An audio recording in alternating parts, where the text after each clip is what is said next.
can do it. I'm going to give you 15 minutes, and so proceed with your testimony. Thank you, Mr. Chairman. Steve West, Senate District 27. And if you don't mind, if we could introduce our guests now, if that's appropriate. That'd be fine. Chris Jofreon, Committee Analyst, Health Services, drafter of House Bill 47. Jaime Montalvo, Director of Kentuckians for Medicinal Marijuana. Eric Crawford. I'm from Mason County.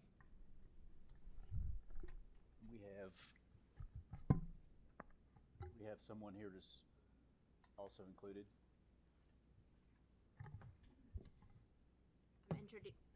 Speaking on behalf of Sandra Marlowe. Thank you.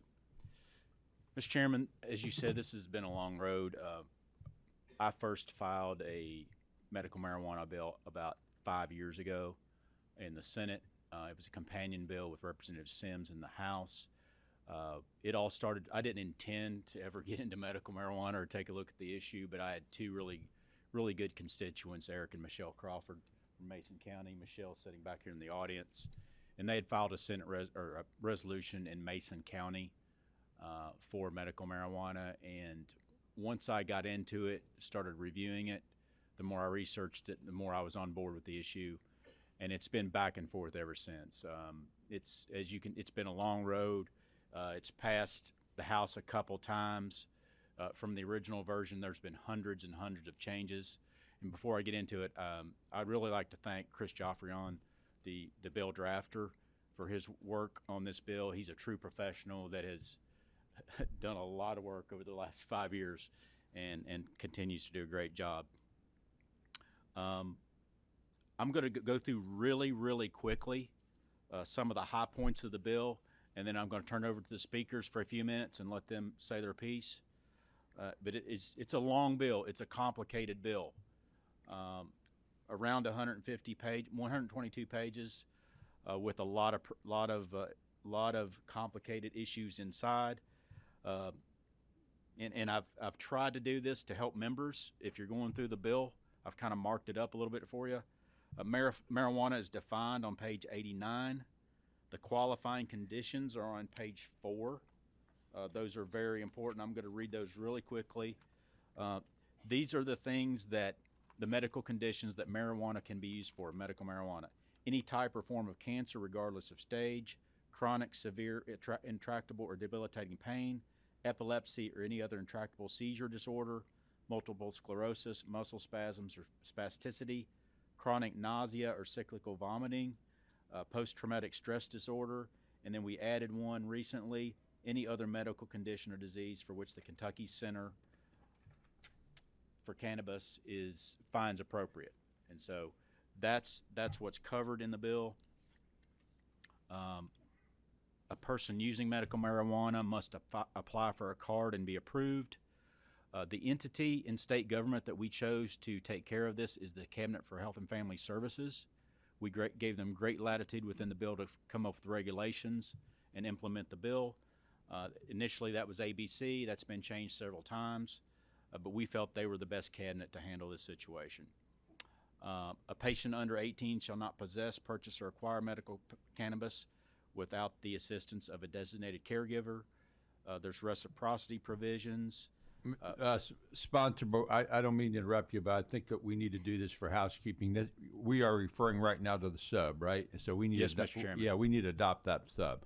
Definitely. Do I hear a motion to adopt the sub? There's a motion and a second to adopt the sub to Senate Bill 47. All those in favor use voting sign of aye. Opposed, like sign. The committee sub to Senate Bill 47 is adopted. I also want to point out to people here that this sub has been online since Friday. Proceed. Thank you, Mr. Chairman. There's reciprocity provisions in this bill. We've worked extensively with FOP to make sure everything is clear to a police officer as to what is medical cannabis and what is illegal cannabis. This is in the CASPER system, so providers will know exactly who's getting what and how much. Persons shall not operate cars, vessels, aircraft under the influence. Smoking is not allowed in this bill. this is a key provision that I want to point out to every member of the committee. If you would pay attention to this, if you're having heartburn about this bill, implementation with this is not set until January 1st of 2025. So we're giving the cabinet a long time to enact regulations and put those into place. Those will be reviewed, and we will be back in session again before this is Important implemented. point. To check. Thank you for pointing that out. Anyone doing this must have a written certification and a registry identification card, and there's separate licenses for each provision in this bill. There's cultivators, there's dispensers, there's producers. That is a very high, 30,000 foot view, high level. I think you did a good job. Your guests want to say anything? Yes, they do.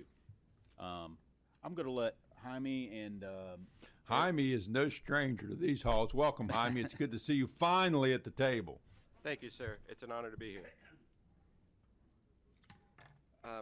I'd like to start just by quickly saying, Chairman Schickel and to the committee members, thank you for allowing us to have this discussion here. It's been a long time coming. Over the years, we had the privilege of speaking before many committees, and we had the time to build bonds, lasting relationships with many of you guys. There are some new members, but we have had many relationships grown over the many years, and we appreciate that. And I appreciate it. You've conducted yourself with class over many years, and I appreciate that. Proceed. Thank you, sir. We'd like to thank you for taking us under your wings and giving us counsel and showing us how things work, defending us when it was needed, because we know cannabis is a very polarizing subject, even within the advocates. So thank you for that. The journey hasn't been easy. We started this back in 2013, and here we are. I had a 9-year-old at that time. Now he's 19, fully grown, has a life of his own. So here we are pushing for this. We're patients. I met the Crawfords here, fighting for liberty and freedom just like me. So just to keep it brief, I'd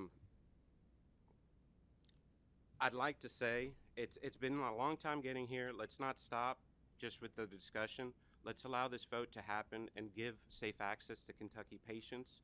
I'd like to volunteer my services and what I've learned over the last 10 or so years to the Commonwealth so that we can build a working program for patients across the state. So thank you. You're welcome. Tried to keep it brief. Mr. Crawford, welcome to the committee. It's good to see you here. It's been a long journey for you, too. I feel like I know you pretty well by now. Introduce yourself for the record and proceed with your testimony. My name is Eric Crawford.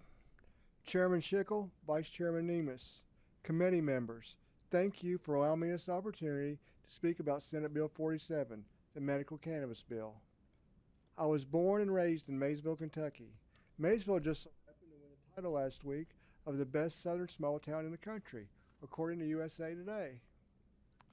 I'm a proud Mason Countyan. My home and farm are in Orangeburg, the same community my family has lived in for generations. I love Kentucky.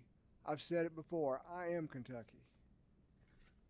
Growing up, I was my dad's sidekick, fishing, rabbit hunting with beagles, and coon hunting with Walker hounds. Every day was an outdoor adventure in Kentucky with my dad. I had an amazing childhood. I have a beautiful wife, Michelle, who is the world's greatest caregiver. I love my wife. I have a loving mom that stays and takes care of me when my wife goes to the grocery store. Several lifelong friends I can call on at any time. I have twin nephews that I will give my life for. 85 acres and 3 dog children that make me want to stay at home. I'm a blessed man. My life changed forever April 14th, 1994. I was 22 years old. That night I was a passenger in a car that hit an 800-pound milk cow that was sitting in the road. The collision caused the cow to bust through the T-tops and land directly on my head. That unfortunate accident broke my neck in 3 places. Since that night, I became a quadriplegic. Life in this wheelchair is not easy. I'm still walking in my dreams. Not only did this horrific life-altering event happen to me, it also happened to the people that know me and the people who love me. In 1 second, my life changed forever. Imagine in a blink of an eye your life changing dramatically. It can happen to you. It can happen to any of us in 1 second. We don't know God's plan for us, but I do know God is my protector, and He's always had me in the palm of His hand. I'm a child of God, as we all are. He had a different kind of path for me in my life. Here I am again, for the 10th year at the Kentucky State Capitol, wearing a tie, trying to get medical cannabis legal for sick people. Medical cannabis relaxes my continuous, uncontrollable, violent muscle spasms. Medical cannabis relieves my constant, never-ending pain. Cannabis helps me. I've been crippled for almost 30 years. I know what is best for me. I don't want to be high. I just want to feel better. My well-respected Kentucky doctors totally support my choice of medicine. They know the options they have for me will cause more harm than good in the long run. Cannabis allows me to be a productive member of society and give back a little joy to the world. It allows me longevity and a better quality of life. It helps me be a better husband, son, friend, and man than the pharmaceutical route. Surely there's nobody on this committee that thinks I'd be better off taking opioids. In 2021, 2,250 Kentuckians died from a drug overdose. That was up 14.5% from 2020. One person dies in the United States every 19 minutes from an FDA-approved drug. No one has ever died from cannabis alone. Medical cannabis is already helping lots of other sick Kentuckians. I'm sure you've heard from your constituents on this issue. We need you to pass Senate Bill 47 so that we aren't criminals. We can't forget about the little children with epilepsy, or our neighbors that live in chronic pain. We can't forget about Kentucky's cancer patients, or our veterans. They served us. We all deserve a clean product that has been tested for safety. It needs to be regulated so patients don't have the extra worries of where and how to get it. We all deserve legal access without the worry of law enforcement. 38 states plus Washington, D.C. and over 30 countries have legalized medical cannabis. Why in the world should Kentucky be last? Senate Bill 47 is the answer. It's the right thing to do, and as Tommy said, it's past time to do it. We need your help. Please vote yes today on Senate Bill 47. Thank you, Mr. Crawford. Really appreciate that, your stirring testimony. We're about out of time here. Mr. Chairman, yes. if we could just allow one more minute, if you don't mind. We have Yes, sir. one last speaker. Yes, I would sir. appreciate that. 1 minute.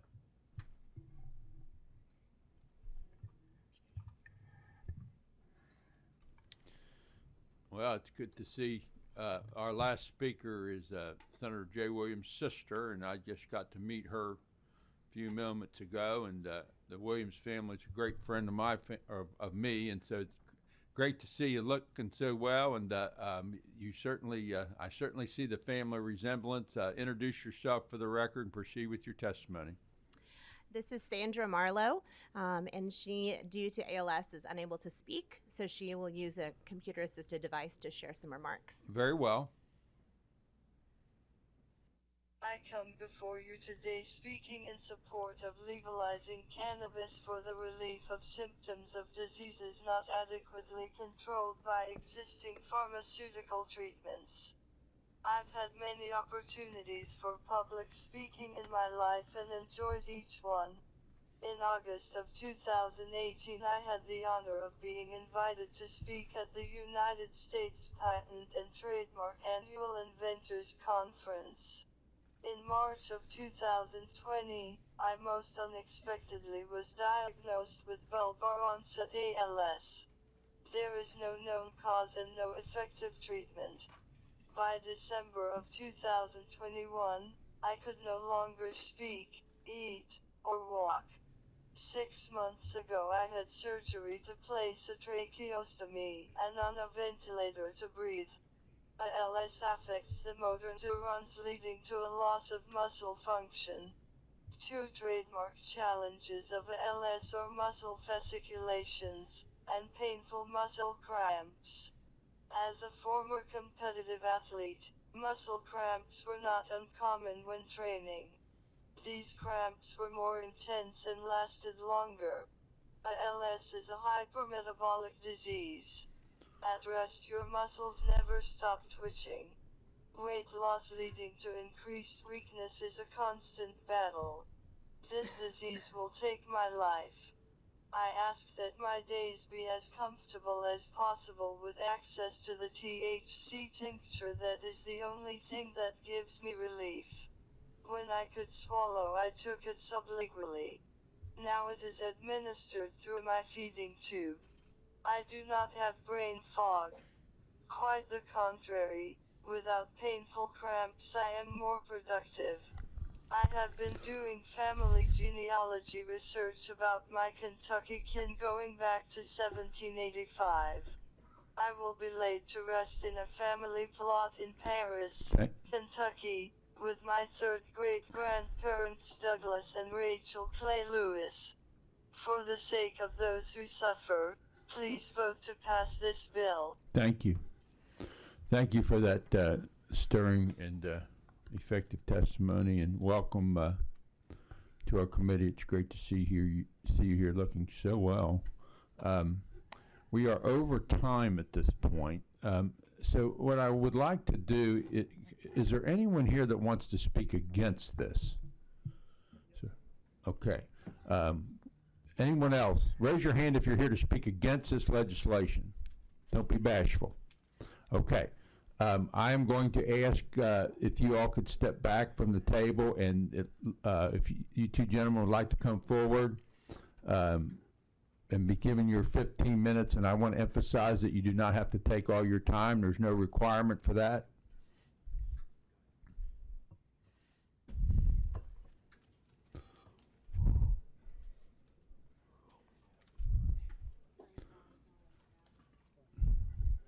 Don't be bashful. Sit down and introduce yourselves for the record and proceed with your testimony. Please don't repeat another person's testimony. All right. Good morning, Chairman Schickel and members of the committee. I'm Michael Johnson, Senior Policy Advisor for the Family Foundation. I thank you for the opportunity to speak today. Let me start by saying that I'm truly sympathetic to those who suffer from chronic pain and other illnesses, to those who have been unable to find the relief that they so badly desire in modern medicine, or those that believe that marijuana is a better option.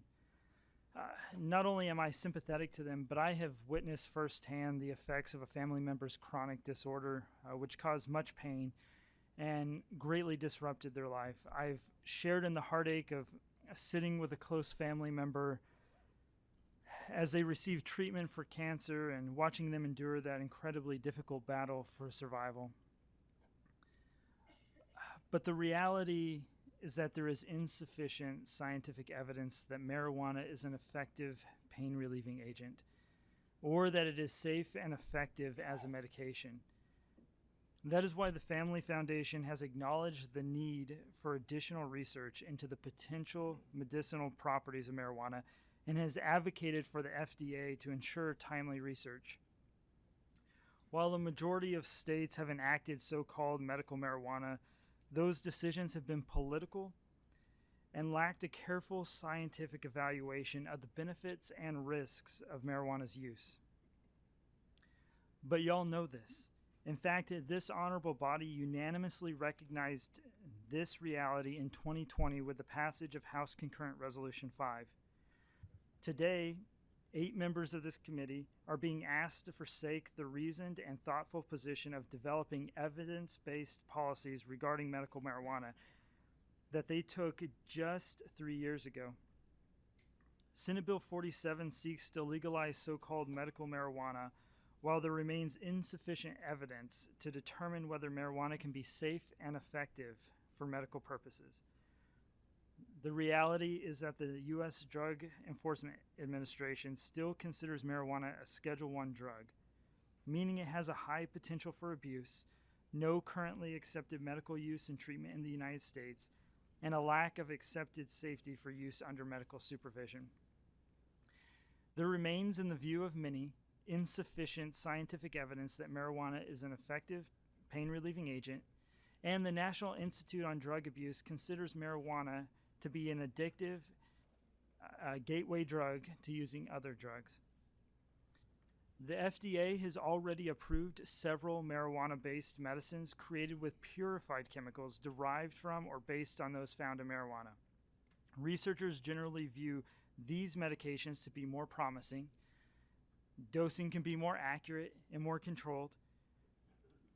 Other states' attempts to legalize medical marijuana have revealed unintended consequences, such as easier access to children, a segment of our population that is particularly vulnerable to the harms of addiction and abuse of marijuana. It is also worth noting that a survey of states which legalize medical marijuana reveals a pattern of full legalization for recreational purposes quickly following. Ultimately, the Family Foundation believes that the legislature is not the appropriate venue to authorize a new medicine or new drug. More research is needed. It's for these reasons that we respectfully oppose Senate Bill 47. Thank you for your time. Yes. Gene Cole with the Kentucky Ethics League, Kentucky League on Alcohol, Gambling Problems, and Substance Use Disorders. He took quite a bit of my thunder. Well, that's all right. You don't need to repeat what he said. But just to say that I see almost daily stories coming out of other states where they're losing businesses, they're closing because of black market not shrinking like it was promised. Sometimes what I do is I say ditto, ditto, ditto when I agree with One something. thing, yeah, and one thing he did not mention, the state of Oklahoma recently voted on legalizing marijuana. They voted it down. Not a single county supported marijuana legalization. That is just within the last 2 weeks. So Thank you everything for he said. thank you for your testimony. I'm sure we've got plenty of questions for both groups, and I want to get to them. Does anyone in the panel have questions for either group? No, maybe I was wrong. Which is fine too. That means everyone did a great job explaining their position.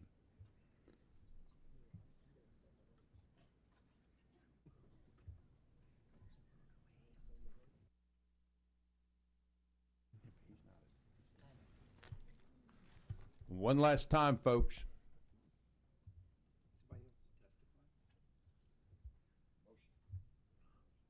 We have a motion on the floor.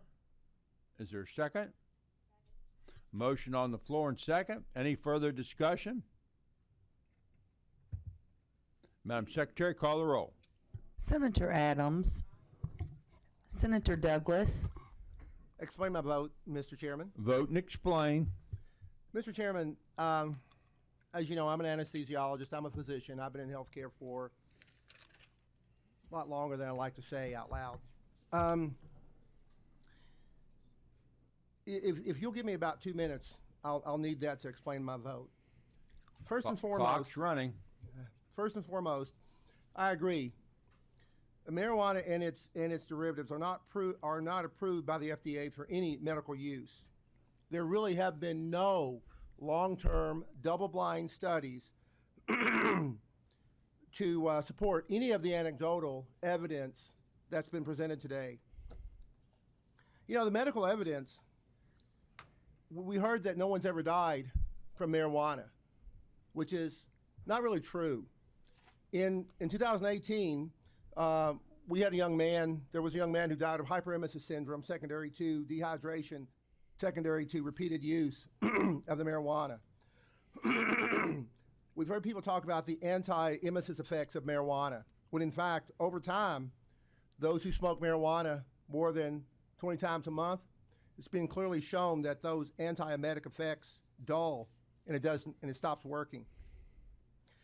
The increase in the cannabinoids have also been show an increased incidence of heart attack, stroke, heart dysrhythmia, and mild pericarditis. Over time, we see increased anxiety, increased panic attacks, and even paranoid psychosis. There are policing issues, safety issues.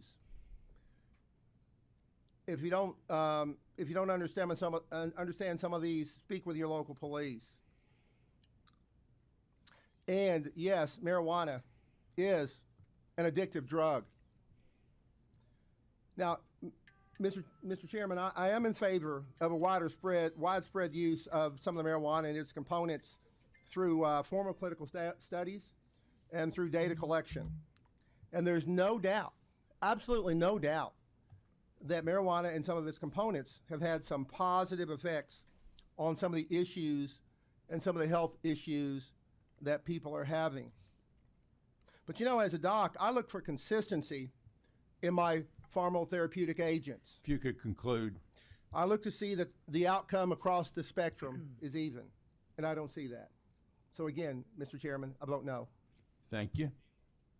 Senator Harper Angel. Explain my vote, Mr. Chairman. Vote and explain. I vote aye, and I want to thank the senator from Bourbon for working so hard on this very important legislation and for bringing it to its final day. Thank you. I vote aye. Senator Higdon. Senator Howell. Senator Mays Bledsoe. Senator McDaniel. Cast my vote and explain. Vote and explain. I'm going to cast a no vote today, Mr. Chairman. And by way of explanation, and just to say to Jaime and to Eric, they have conducted their work with diligence and in a manner that is admirable in the way that we do things around here. I fundamentally come in a different place on the policy, but the personalities behind it could not have been brought more honor on the overall nature of the democratic process, and I do appreciate them for that. Senator Nemes. Aye. Senator Thayer. Explain my vote. Vote and explain. I vote yes. And I want to explain my vote. I have been a long-time opponent of legislation relating to marijuana. I came into this body 20 years ago with a strong set of core beliefs. I grew up in the 1980s during a very strong anti-drug culture. If you're a pot smoker and you're looking for me to help get the camel's nose under the tent so you can smoke your pot legally in Kentucky, I'm not your guy. But I believe Senator West has done a fantastic job limiting the number of afflictions that medical cannabis can be used for.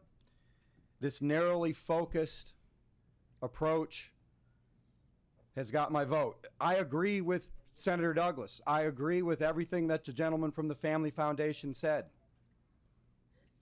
But to quote the lady who spoke earlier today, for the sake of those who suffer, I vote aye. Senator Thomas. Mr. Chair, I'd like to explain my aye vote.